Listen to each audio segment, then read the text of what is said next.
За тэгээ Японд амьдарч байгаа хүмүүс бас энийг үзэж байгаа гэж бодож байна. Японд үл хөлөх ах уу? Үгүй. Never. Ие. Заяа. Зэн ие. Кинжирүү гэж хэлмээр байна. Заяа. Монгол улстай ижилхэн зүйлээд үзэх юм бол 3.7 Монгол улс алга болсон байна. Хөдөлмөр эрхлэх боломжтой, бүтээмжтэй, татвар төлөх боломжтой, хүмүүсийн тэтгэврийг төлдөг, хөгшин хүмүүстэй тусалдаг. Яагаад тэгж байгаа юм бэ гэх юм бол нэг талдаа Япон улсын тийм улс төрчдийн буруу. За нөгөө талдаа бас Plaza Accord тийм Америкчууд цаана энэ бас байгаа. Тэгээ хүмүүс юу гэж ярьдаг юм бэ гэх юм бол эдийн засгийн мэдлэгтэй хүмүүс юу ярьдаг юм бэ гэх юм бол энэ Plaza Accord US бэ гэх юм бол 1985 оны Япон эдийн засаг руу шийдсэн дахиад нэг цөмийн зэвсэг.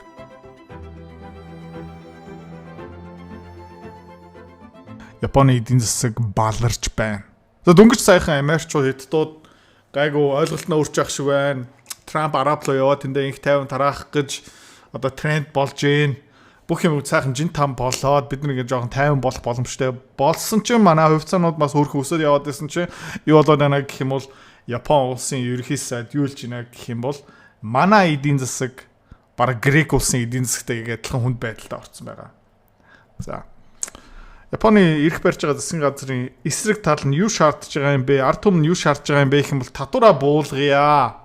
Татварны дарамт эдэндүү өндөр юм байна. Эдийн засгийг боогаад байна. Бид нэр арай бага татвар төлөх юм бол ирээдүйдээ сайн болох юм байна. Үгүй боломжгүй гэж хэлсэн. Тэгээ бид нэр татвараа хасч болохгүй бараг нэмэх ёстой. Яг гэх юм бол манай засгийн газрын үр дэндүү их, манай засгийн газрын үр дэндүү их болохоор тэрнээр төлж байгаа хүүн дэндүү их. Тэгээ бид нэр ерөөхдөө маш хүнд байдалд орсон байгаа. За Японы ерөнхий сайд юу хэлсэн бэ гэх юм бол Japan is seeing interest rates turn positive and its fiscal state is not good. За хүүгийн төвшин өсөө явж байна. Энэгээр дамжуулаад хүүгийн дарамт нь өсөө явна гэсэн үг. За тэгээ манай татварын орлого зарлагын байдал сайн биш гинэ. За улс төрч өөрөө сайн биш гэж хэлж байгаа юм бол заяа. Тэрийг одоо 10 юм уу 100 нугалчих. Сайн биш гэдэг чинь аимшигтай байгаа гэсэн үг. За тэгээд дэлхийн хамгийн өндөр үрийн хэмжээтэй улс ямар улс юм бэ гэх юм бол Япон улс. За манай татварын орлого өсөж байгаа хэрнээ манай халамжийн өртөг урсгал зардал нэмэгдээд байгаа. Яагаад гэх юм бол Япончууд хүүхдэггүй. Хүүхд бараг байхгүй. Дэлхийн бараг хамгийн хөгшин орны нэг нь. Окей? Бид өнгөрсөн сая Япон яваад үзсэн. Бараг тоглоомын талбай дээр тоглож байгаа хүүхдүүд баг би ерөөсөө харсангүй. За тэгэхээр халамжийн өртөг, тэтгэврийн өртөг ингээд жил болох тусам нэмэгдэж байгаа. Тэгээ өнгөрсөн 10 жил Японы засгийн газар юу хийсэн бэ гэвэл мөнгө хэвлсэн, эдийн засгаа өсгөхийн тулд ерөөхдөө стимулус гаргасан. Одоо тийм чадвар байхгүй болсон. За тэгээд сангийн сайд нь юу гэж хэлж байна гэх юм бол loss of market trust in our finances could lead to sharp rises in interest rates, a weak yen and excessive inflation. Като тэ сангийн сайд нэлж байгаа. За энэ юу гэсэн үг юм бэ гэвэл за улс төрчийн амнаас ийм юм үг гарч ийнэ гэх юм бол манай йен манай засгийн газрын бонд дээр хөрөнгө оруулагч нар итгэл алдаж байна. Манай йен угаасаа суларч байгаа. Манай инфляц угаасаа өсөө явж байгаа. Энээсээ илүү өсчих юм бол тэ манай өрийг хинч авахгүй.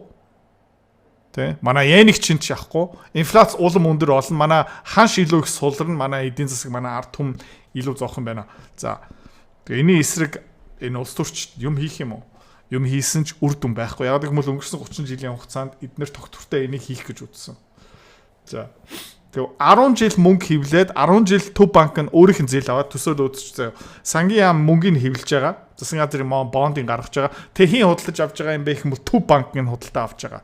Нэг керманаас нөгөө керман руу гаргаж байгаа. Тэгээ энэ хугацаанд нөгөө зээлийн хэмжээ нэмэгдэж байгаа. Тэгээ өөрөөсөө зээлсэн мөнгөн дээр хүү төлөөл явж байгаа. За. Тэгээ асуудал нь юу юм бэ гэх юм бол энэ хүүгийн төвшин өсөх тусам одоо миний чаналыг урт хугацаанд үзэж байгаа хүмүүс энийг амар сайн ойлгож байгаа. Өмнө гарсан бондууд илүү үнцэн багтаа болно гэсэн үг. За тэгээ та дэд үзүүлчих заа. Окей. 2016 17 онд гарсан бонд, 2020 онд гарсан бондууд энэ хүүгийн төвшин одоо байна. За сүүлийн үед бүр ингээд тэнгэр рүү пууждаа явж байгаа. Одоо хүүгийн төвшин баг 3.5 мавлуу хүрсэн байгаа. Окей.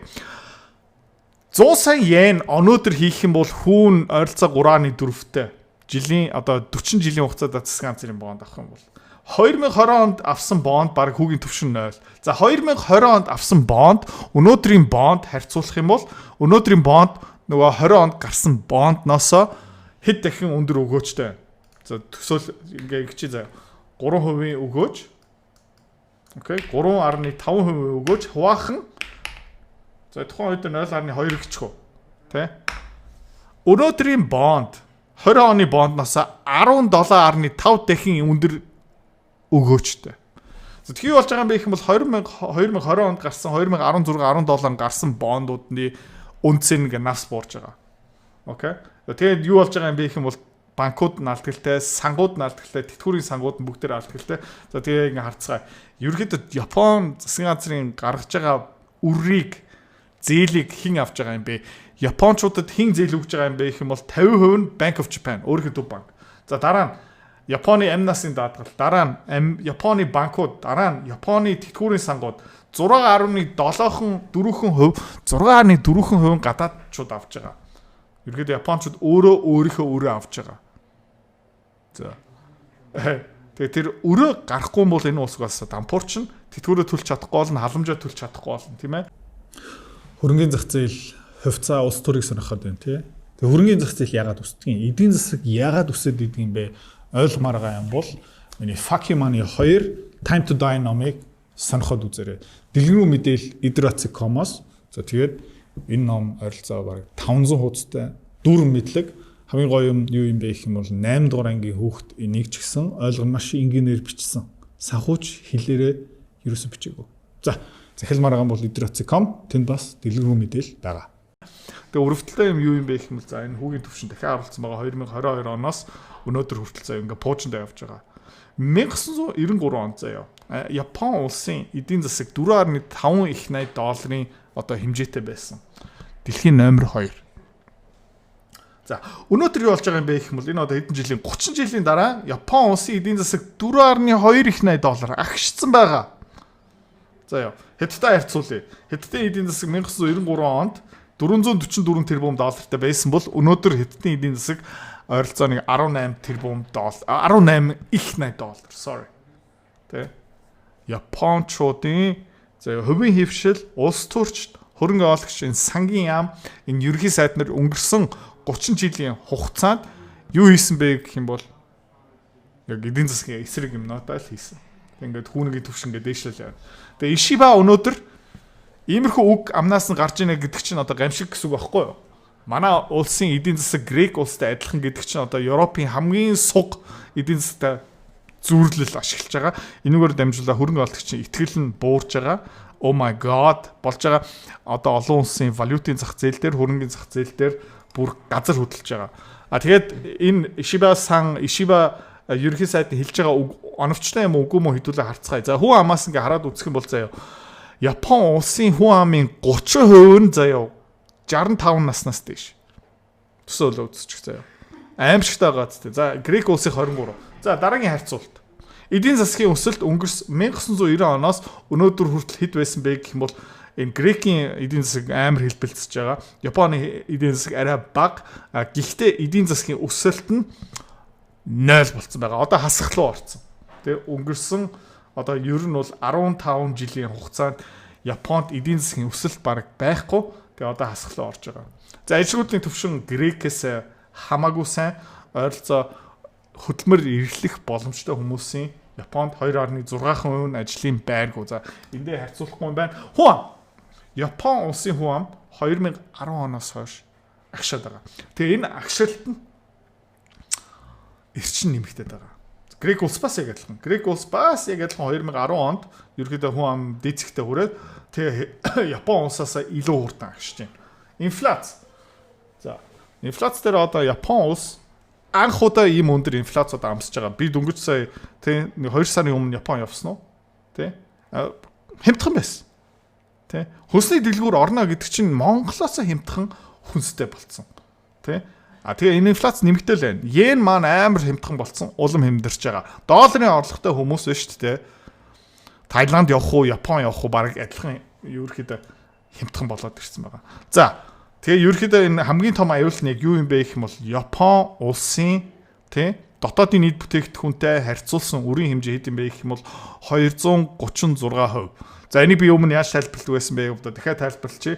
Та хэд нэг 100 м2 орон сууц байлаа гэж бодъё. Окей. За хэдийг барьцаанд тавьсан байгаа юм бэ гэх юм бол 100 м2 байрныхаа 236 м2 барьцаан тавьсан байгаа гэсэн. Окей. Тэгээ энэ хизээш төлнө гэж байхгүй. Ерөнхийдөө мөнгө хевлээд hyperinflation болоод төлнө. За Хятадын эдийн засаг 88%, Америкчууд 120, Грек улс харин Японтой харьцуулахад хамаагүй бага хүртэй. За тэгээ Японд амьдарч байгаа хүмүүс бас энийг үзэж байгаа гэж бодож байна. Тэ? Японд үл хөлөх ах уу? Үгүй, never. Ие. За юу. Зэнзэн ие. За юу. Кинжиру гэж хэлмээр байна. За юу. Энэ юу юм бэ гэх юм бол нөгөө цэнхэр зураас нь юу юм бэ гэх юм бол ажил эрхэлж байгаа хүмүүс одоо 15-аас 64 настай хүмүүс тий тэр оргилцыг хизээ хийсэн бэ гэвэл заяа одоо түрүүн үзүүлж ирсэн хүн амын график үзүүлсэн шүү дээ энэний цаана дахиад нэг гамшиг байгаа заяа юу юм бэ гэх юм бол хөдөлмөр эрхлэх боломжтой 15-аас 64 настай хүмүүсийн оргилцыг хизээ хийсэн бэ гэх юм бол 1995 он. За 1995 он Японд ойролцоо 87 сая иргэн ерөнхийдөө хөдөлмөр эрхлэх боломжтой байсан. Тухайн үедээ сонирхолтой үйл хөдлөлийн үн ханш оргилцэгтэй үрсэн. За тэгээд 1995 оноос хойш 87 сая Япон ажил эрхлэх 15-аас 64 настай хүмүүс одоо 74 сая болсон. Хэдэн сая хүмүүс алга болсон байна. 74 87 13 сая хүн алга болсон. За 13 сая. За Монголын хүн амтай хуваах юм бол Монгол улстай ижилхэн тий зүйлээд үзэх юм бол 3.7 Монгол улс алга болсон байна. Хөдөлмөр эрхлэх боломжтой, бүтээмжтэй, татвар төлөх боломжтой, хүмүүсийн тэтгэврийг төлдөг, хөгшин хүмүүстэй тусалдаг. За яагаад тэгж байгаа юм бэ гэх юм бол нэг талдаа Япон улсын тий улс төрчдийн буруу. За нөгөө талдаа бас Plaza Accord.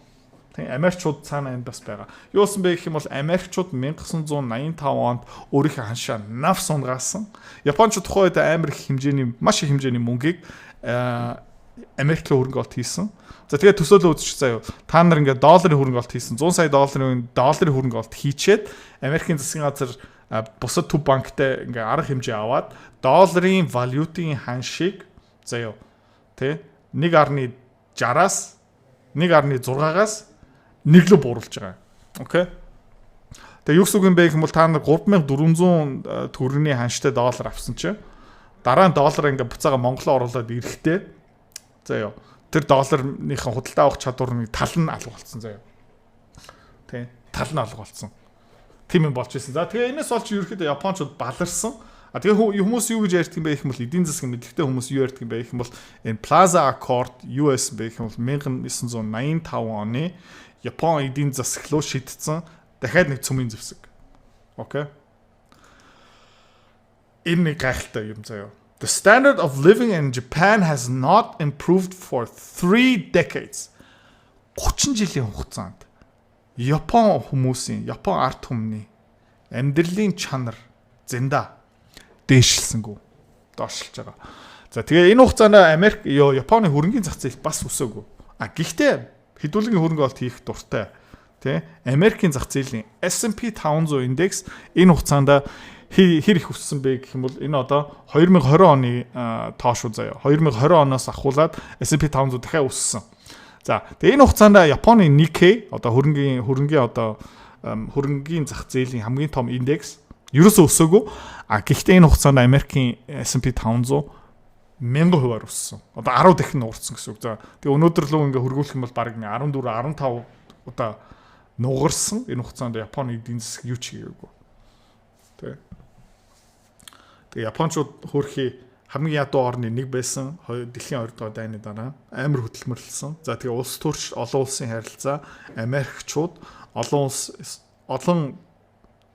улсын төв банкуд хувилдаад йенийн бут аваад за тэгээ энд юу харагдж байна гэх юм бол йен хартаа 1960 онд 350 йенээр 1 доллар авдаг байсан.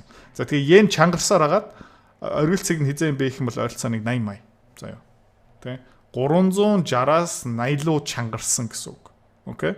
За тэгээ юу болж байна гэх юм бол Япон үйлдвэрлэл үнэтэй Япон цалин маш үнэтэй гих мэдш. Одоо юу болж байна гэх юм бол йен маань тэ оргилт доц яроол 80-аас одоо ойролцоо нэг 150 дээр явж байгаа. За тэгээ Nikkei хартаа дүнгиж саяхан 1991 оны оргилцэг дээр дахиад золгосон. Та хэд 1990 онд Японы хөрөнгө оруулалт руу хийсэн бол те Nikkei индекс авсан бол те одоо хэдэн жилийн 91 он, 2001 он, 2011 он, 2001 он, 2011 он, 2021 он бараг 34 жилийн дараа таад алдагдлаа нөхөх байсан байна. За тэгээд өмнө бас контент дээр хэлжсэн. Ерөнхийдөө дараагийн дэлхийн эдийн засгийн хямрал хаанасаа гарах магадaltaй юм бэ гэх юм бол хамгийн өндөр магадaltaй улс нь Япон. Номер 2 нь юу юм бэ гэх юм бол Европ. За тэгээ ингээ харахаараа миний таамаг зүв болоод ирэх гээд ах шиг байна. Япон ерөнхийдөө маш хүнд байдалтай орж байгаа. Засгийн газар одоо хязгааргүй мөнгө хэвлэх боломжгүй. Цаанаа хүмүүс нь ажилгүй, татварын орлого нь доошлж байгаа, хөгсөрж байна. Тэ? Үйлдвэрлэл дээр одоо Америкчуудад тариф марифын дайн болж байгаа. Йен суларч байна. Тэгээ энэ улс маань маш том гүн хямрал болоод ерөөдөө баг reset формат хийгдчихэж буцаагаад хөл дээрээ босч ирэх магадaltaй. Хидөө юу нэ?